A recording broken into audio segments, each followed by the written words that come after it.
Salut les loulous, bienvenue à tous. Ah, attends, je vais ouvrir un tout petit peu encore plus la vitre. On entend les oiseaux ce matin, c'est très agréable. Bon, et ben ça a été une grosse averse cette nuit. Donc comme je dis toujours, je fais une courte intro. J'essaye. Pardonnez-moi, ça fait plusieurs fois qu'on me dit limite tu es un salopard, donc je sais pas comment toujours interpréter ces messages. Donc tant qu'il n'y a pas d'insulte, je l'ai expliqué, il n'y a pas de goulag, tu peux laisser ton message, mais il y a beaucoup plus cette nuit. Ce n'était pas prévu, il y a eu énormément de chaleur, ce qu'ils avaient prévu, ils avaient annoncé 31, 29, qui ne reflète pas du tout cet été, qui est plutôt à 20 degrés, 22 degrés.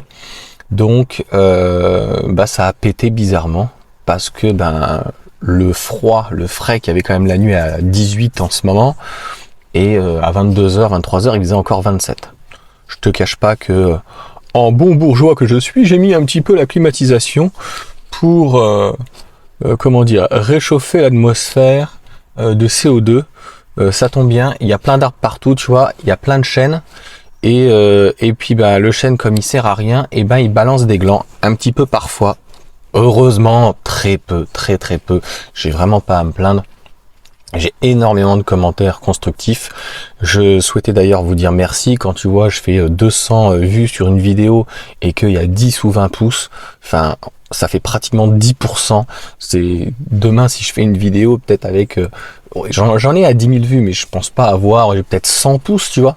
Donc 10% de personnes qui te mettent un pouce avec des super commentaires, toujours bienveillants, toujours très gentils, toujours salués. C'est parfait. Il y a vraiment rien à dire, ça fait toujours plaisir et je peux te dire ça te donne une puissance et une force, c'est juste exceptionnel. Mais tu vois ce matin sur l'essai donc de la Dacia Spring, c'était je l'ai dit qu'il y aura des améliorations, j'ai fait ça avec mon fils. Demain, donc là aujourd'hui nous sommes jeudi, demain nous partons donc chez Peugeot. Je voulais essayer la i308, mais a priori ils l'ont pas reçu. J'ai l'impression que sur Chaland, on va dire, ils reçoivent pas les modèles en premier. Je sais pas trop. Ils avaient pas la Dacia Spring, le nouveau modèle, alors que ça fait quand même quelques semaines qu'il est déjà sorti. Donc je ne fais pas de la critique négative juste pour la faire, c'est l'effet, rien que l'effet. Je sais plus si c'était Gilles donc qui m'a dit de toute façon tu n'as jamais connu ce que c'était de vivre au SMIC ou quoi que ce soit, ou tu n'es pas un smicard. J'ai laissé le message parce qu'il ne méritait pas d'aller au goulag, parce qu'il n'y avait rien de tendancieux, mais si, j'ai déjà été même 2 fois moins que le SMIC. Et je dirais qu'aujourd'hui quand j'ai fini au chômage, je crois que je vivais avec 500 ou 600 euros. Mais si tu veux, comme je consomme très peu, mis à part ma petite climatisation que j'ai mis hier, l'eau par exemple, je dois utiliser 20 mètres cubes à 5, tu vois. Alors, c'est toujours la même chose. Quand tu surconsommes, t'es traité de Richard, et quand tu sous-consommes, t'es traité de Clodo. Voilà. À un moment donné, il faudrait savoir. Donc non, je fais beaucoup de choses en plus par moi-même. Donc quand par exemple je faisais des journaux et que je gagnais 6 ou 800 euros, de l'autre côté, je m'occupais des enfants, ma femme travaillait. Oui, ça arrive, tu vois. Les femmes travaillent et elles voulaient pas s'arrêter. Et donc c'est les hommes qui font à manger, le lave-vaisselle, la vaisselle, le repassage. Voilà, j'ai pas besoin d'une femme, ou j'ai pas besoin en fait d'une nounou, j'ai pas besoin en fait, comment ça s'appelle, d'une femme de ménage. On a essayé une fois, s'il te plaît, elle m'a briqué en haut dans la salle de bain, parce qu'en fait on était à un moment donné débordés avec les enfants quand ils étaient en bas âge. Quand on a 3 en bas âge, 3 très rapprochés qu'on voulait, 10, 8 et 7. Tu vois, c'est quand même beaucoup de boulot, surtout quand tu continues tous les deux à travailler. On a acheté une maison qui était en ruine, donc on a économisé, on va dire, énormément sur la rénovation, sur la plus-value. J'ai pratiquement tout fait, donc j'ai pas touché, on va dire, à la partie plomberie, électricité. J'ai pas touché au tableau. Voilà, autant laisser un électricien et un professionnel le faire. Mais le reste, carrelage, peinture. En veux-tu, en voilà. Donc j'ai quand même laissé le message. Alors, je pense qu'on va s'en arrêter là sur la petite intro. En tout cas, j'espère que vous allez bien. C'est pas des parents à l'air, c'est vraiment sincère parce qu'on commence et je commence à avoir beaucoup de messages réguliers. Donc ça fait toujours plaisir. Et puis ceux qui sont en vacances, eh ben profitez bien. J'espère qu'il fait beau pour vous parce que là c'est toujours un petit peu mitigé. Allez, jingle.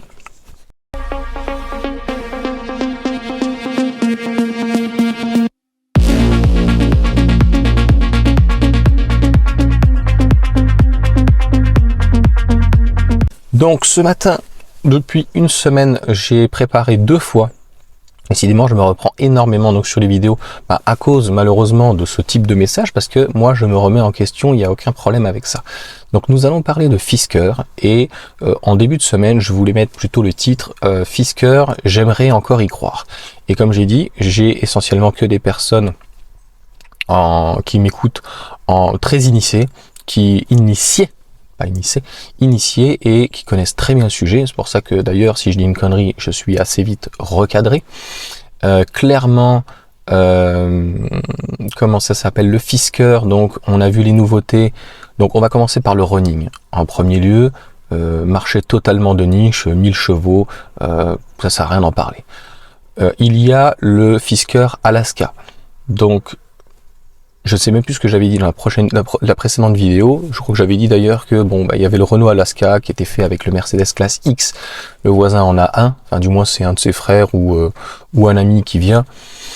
Je comprends même pas comment Renault a pu laisser faire ce genre de choses. Ça donne un style. Hein. J'aime bien les noms Rafale, Austral, ce qu'ils ont donné. C'est très joli. C'est personnalisé en tout cas. Mais clairement, mis à part peut-être aux États-Unis qu'un pick-up sera vendu, c'est très rare les pick-up ici. Les pick-up ont été vendus parce que en 2 places, donc pour éviter de payer les taxes. Mais c'est surtout les gens qui utilisent donc des pick-up. Là, par exemple, j'ai quelqu'un qui est venu m'enlever des arbres. Il utilise vraiment le pick-up pour tout son matériel d'élagage. Donc c'est l'entre-deux entre la camionnette, je vais dire, et comment on appelle ça, le gros fourgon, hein, tu vois. Donc le pick-up, c'est l'entre-deux, c'est encore une voiture, c'est pas un gros fourgon, et puis c'est pas une grosse camionnette. Je ne sais pas si tu vois ce que je veux dire, mais en tout cas, moi je me suis fait, j'espère en tout cas avoir été compris, et malheureusement je suis à fond. Voilà, je suis à fond, je pourrais pas mieux te dire. Donc le Fisker Alaska, clairement, j'y crois pas. On sait même pas trop dans quelle usine. Et puis tu vas voir, on va vite rentrer dans le vif sujet du Fisker, puisque il y a le plus petit modèle que le Fisker Océan, qui nous annonce toujours en dessous de 30 000 euros, peut-être dépouillé. Le pire, A, pas avec un I. Donc pour conclure, et tu vois ça va vraiment aller très vite, moi je me suis renseigné, donc il doit être normalement entretenu si on peut dire, mais ne serait-ce que même si tu as la moindre couille dessus, qui va intervenir dessus? Donc il n'y a pas comme Tesla des rangers, donc en fait on a des constructeurs traditionnels et des gens qui vont vouloir quand même garder des constructeurs traditionnels. Il y a vraiment des pro Tesla où ça devient quand même aussi fatigant. Tesla n'a pas du tout le SAV que certains quand même constructeurs peuvent avoir. Je tiens à rappeler que tout le monde n'habite pas dans les villes et qu'il y a des gens, pour aller essayer une Tesla, ils doivent se taper 100 à 200 km. Je tiens à dire que si un Ranger n'est pas en capacité de le faire, Tesla sous-traite donc à des carrossiers. Ça veut dire que il y a un surplus. Heureusement que c'est l'assurance qui prend, mais qui dit l'assurance qui prend? J'ai fait une vidéo là-dessus. Les assurances vont exploser. Et ce n'est pas un putaclic, c'est un fait, ça va exploser. Et l'inflation est surtout à cause des voitures, parce que le prix des voitures explose et parce que en fait, on a un problème sur les nouveaux véhicules, notamment chez Tesla. J'ai fait une vidéo, je vous invite à aller dessus. Au-delà de ça, donc sur Fisker, donc on sait que en Europe, il n'y a que 2 showrooms, centre Fisker. Donc on a, je sais même plus, c'est pas Copenhague. En tout cas, il y en a un donc à Munich, 600-800 km de Paris, ça fait quand même très loin pour aller visiter et voir une voiture. Et parce que c'est quand même bien d'essayer, je suis désolé, moi je ne peux pas conseiller quelqu'un d'acheter une voiture sans l'avoir vue et sans l'avoir essayé. C'est Pour moi, limite pas concevable. C'est pas parce que tu vas acheter, que tu es content par exemple de ta modèle 3 aujourd'hui, que tu vas être content sur le nouveau modèle. Il y a des gens qui auraient peut-être voulu rester sur l'ancien, il va peut-être grandir, le style va être différent, il va y avoir des caractéristiques complètement différentes, donc c'est inconcevable. Hier, j'ai eu d'ailleurs donc mon ami Cyril qui est taxi, il était toujours pas allé. Je dis Cyril, va essayer le modèle Y, propulsion et grande autonomie. Comme ton pote taxi t'a conseillé, je suis tout à fait d'accord avec lui. 9000 € d'écart entre les deux. Je ne suis pas certain que 100 km d'autonomie pour toi en plus. Et coup de grâce, il m'a posé la question, je dis non, c'est la bonne question. En droit, on se pose toujours la bonne question. Et la question était parfaite. Il dit, est-ce que franchement c'est utile de mettre 9000 € de plus entre une propulsion et une grande autonomie pour un usage professionnel? Et la deuxième question que je lui ai posée, c'est, tu t'es à combien de moyenne de kilomètres? Mais là, il me dit, là, je suis à 40 km. Mais sur 7000, je suis à 43 km de moyenne. Je lui dis clairement, tu vas faire entre 300 et 400 km, t'as pas besoin de faire plus, tu fais des petites recharges au pire des cas tous les 5 minutes et ça va très bien se passer, t'auras pas de soucis. Et ben là, sur Fisker, comment va se passer les livraisons? À quel endroit? Donc il parle de Paris, donc les gens vont venir en train, les gens vont venir en avion, c'est un repoussoir à 42 000 € pour un véhicule où on n'a toujours pas la réelle fiche, notamment en tout cas l'autonomie en WLTP, et il va falloir l'essayer en réelle condition parce que c'est un véhicule avec des jantes de 20 pouces où il y a une super option de jantes magnifiques mais en 22. Sur autoroute, ce genre de veau, j'ai eu un Cayenne donc je peux te dire ce que c'est un veau, 75 kWh de batterie en batterie CATL, même si le constructeur derrière Magna sait faire des voitures, ils ont fait BM, ils ont fait Porsche avec Boxster, Cayman, ils avaient fait donc la RCZ en 2009, donc c'est pas ça le problème. Et a priori, je pense que ça sera pas le châssis, ça sera pas la construction, ça sera pas la batterie. La gestion, on verra, parce qu'ils sont en train de dire de toute façon qu'ils livrent des véhicules sans les différentes possibilités. Tout n'est pas activé en fait dans le véhicule au niveau informatique, parce que c'est pas à jour. Donc, ça fait penser quand même que c'est à l'arrache. Donc, je me répète, les livraisons, le SAV, et comment ça va décoter ce genre de voiture. Donc, clairement, j'y crois. Est-ce que j'y crois encore? Je ne sais pas. Dites-moi en commentaire. Je connais déjà vos commentaires. J'ai fait 2 vidéos dessus où j'ai un certain enthousiasme sur le style. Moi que j'aime beaucoup. Je trouve que ça pourrait être une anti-Tesla, mais derrière il n'y a rien qui suit. Et voilà. Ils doivent faire donc c'est zut, j'ai oublié le nom. Donc c'est avec Speedy, mais Speedy donc appartient. C'est pas à Bosch. Tu me diras, donc c'est en Allemagne, j'ai oublié le nom, tu vois, j'ai le droit d'oublier, et quand je vois des commentaires des fois, j'ai le droit, qu'il y a un manque, voilà. Tout ceci est fait gratuitement d'un point de vue amateur, donc ce n'est pas du professionnalisme, je suis tout à fait d'accord là-dessus. Donc je n'ai pas entre-temps réussi à retrouver le nom, donc moi j'ai appelé Speedy donc sur 50 ans en Yvelines, clairement, ils m'ont dit oui, on en a entendu parler, mais on n'a reçu aucune formation. Et je pense qu'à ce jour, ils n'ont eu aucune formation sur le véhicule pour pouvoir le recevoir. Donc le réseau Speedy, c'est très bien, ça y est, je sais plus, pas Danone, pas Hankook, encore moins, ça y est. Je sais plus, j'ai perdu, enfin je sais plus. Voilà, tu me le diras en message ou je revérifierai.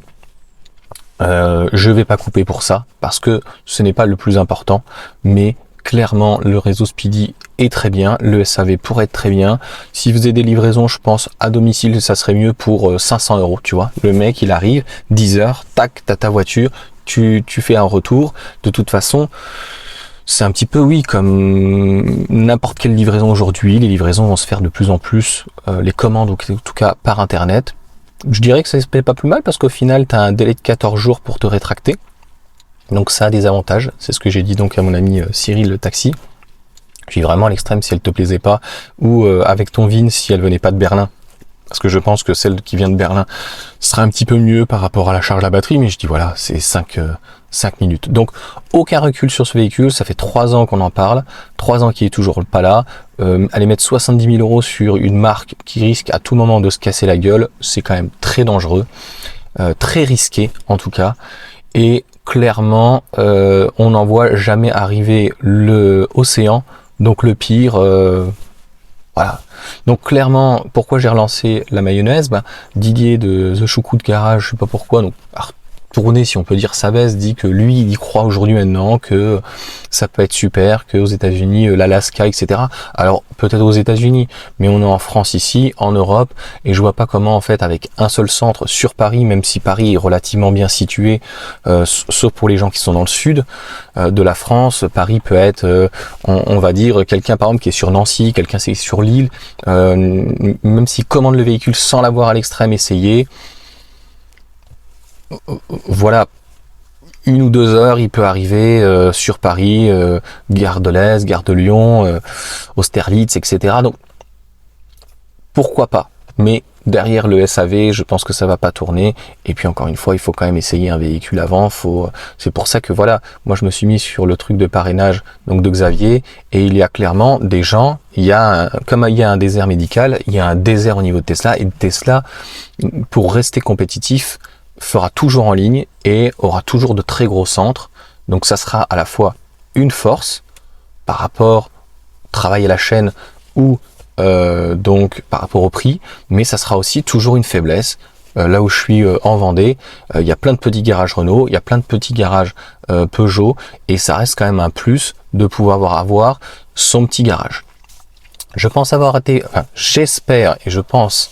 j'espère en tout cas avoir été assez clair sur le petit sujet. C'est un petit sujet léger et j'ai envie de dire, voilà, c'est assez rare que j'ai tort.